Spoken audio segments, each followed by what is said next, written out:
Hello peoples, welcome to my ongoing series where I take single manga volume chapters and read them dramatically in a live reaction. All alterations to panels, text, and images are to prevent copyright problems, and all art is owned by their mangaka and respective companies. Please support their releases. Welcome back people, Ryan here, and today I am checking out Bleach chapter 682. So let's get on right with it. The stage is Soul Society, where the final decisive battle shall take place. You're a sight for sore eyes. I never would have imagined that we'll cross paths again here in Soul Society. I'd like to welcome you to my Soul Society. Bleach 682. The two-sided world ends. Dashing forward with hope on his back, for no other reason than his friends.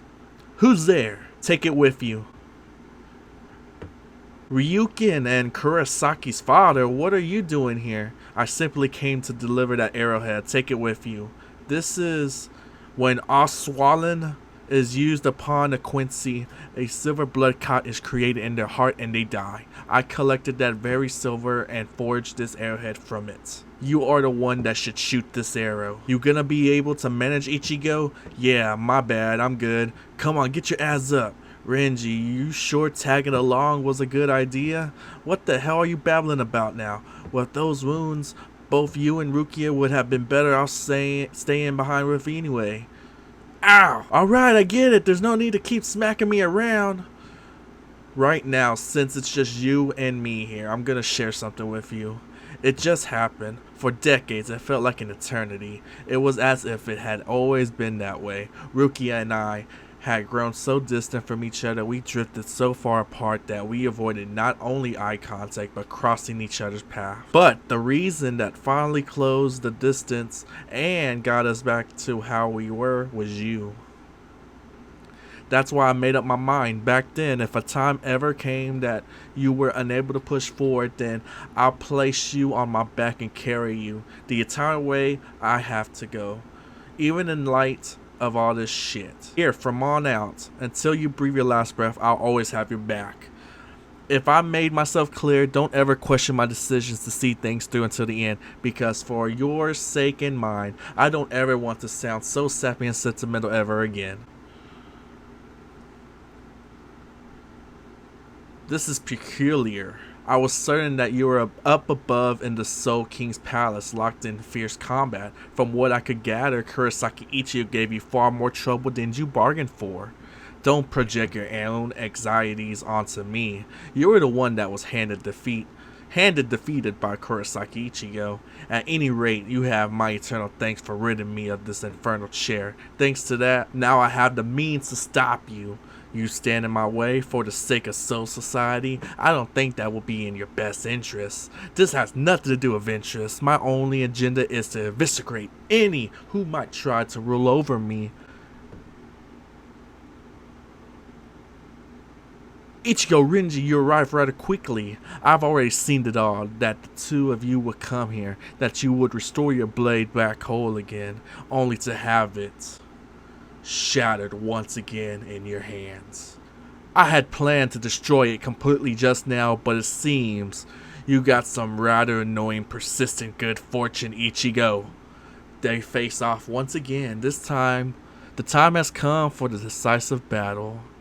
Chapter end 682. Wow. Okay, people.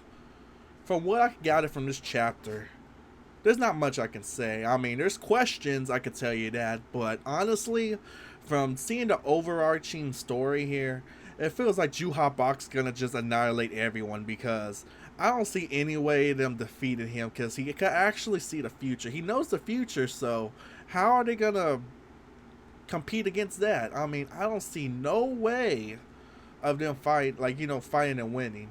But the big things about this chapter is we got Aizen again, and he's actually free, which is surprising, because we don't know much about Aizen as of right now. He's been locked up all this time, and from the way this chapter looks, it looks like Aizen, Renji, and Ichigo are gonna fight Juha Bach.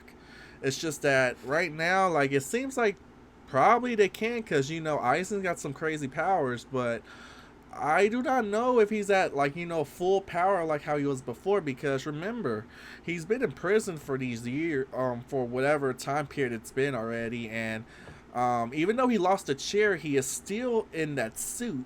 So, I mean, I can't recall, but doesn't his suit, that suit he's wearing, dampen his powers too? So, I don't know, man. I honestly don't know what's gonna happen between them. Besides that, and just to let you know, I'm just looking at the chapter right here. Another thing is the whole deal with Oreo and his dad. He points out that the arrowhead he gave him was from a Quincy who used used a technique called Oswalin or something, or someone. It's something I don't understand it, because apparently when an Oswalin is used upon a Quincy, a silver blood clot is created in the heart and die. And I'm sorry, I can't remember much about Quincy's powers and everything. I don't know if this is an attack that a Quincy used and he dies, or is this something that an enemy used on them, and then whatever. Because another thing is, it showed a flashback and it shows Oryu's dad operating on someone, and now I'm just thinking, I can't recall everything from the past, because this, like, say this war has been going on for like 4 years already in our time, but okay, I can't recall whatever happened to Oryu's grandpa. I know he died, and I know Mayuri, like, did everything, basically experimented on it and stuff. But did they ever get the grandpa's body back? Like, did Oreo dad get his body back? Because I don't get what this flashback, this whole flashback panel means. Because it shows that Oreo's just thinking, and he just thinks of that scene right there. So I'm wondering, is that someone significant, or is that his mother or something? I don't know, I can't remember. So if y'all have any ideas, put it down below in the comments. But that's, I don't know, because honestly, like, why would he say that, yes, Ashwalin will put a blood clot and then you die, and then giving it to Uryu? So I mean, it could be anything. It could be just something I'm just not picking up. I'm an idiot, but yeah. And we find out that Renji, well, we kind of already know this, that Renji's gonna be backing up Ichigo all this, like, until the end. And it was because of Ichigo that brought Rukia and Renji back together like they used to be. So it's all same old, same old. And apparently that's just it. The chapter ends with freaking Aizen trying to one up Juha Bach, and then freaking that's when Ichigo and Renji just comes out from behind. But honestly, just like how the last panel show, Ichigo's losing it. His sword broke again, and Juha Bach just said that your persistent good fortune's gonna disappear. But yeah, there's not much else I can say. I don't know what else is going on. All I can see is that I don't see them freaking winning or anything. But yeah, that's all I have for right now. So people, oh yeah, always comment down below on your thoughts of the whole chapter. Like, comment, subscribe, and I guess I'll see y'all next week with Bleach chapter. What's the next chapter? 683. I'll see y'all next time. Take care, people.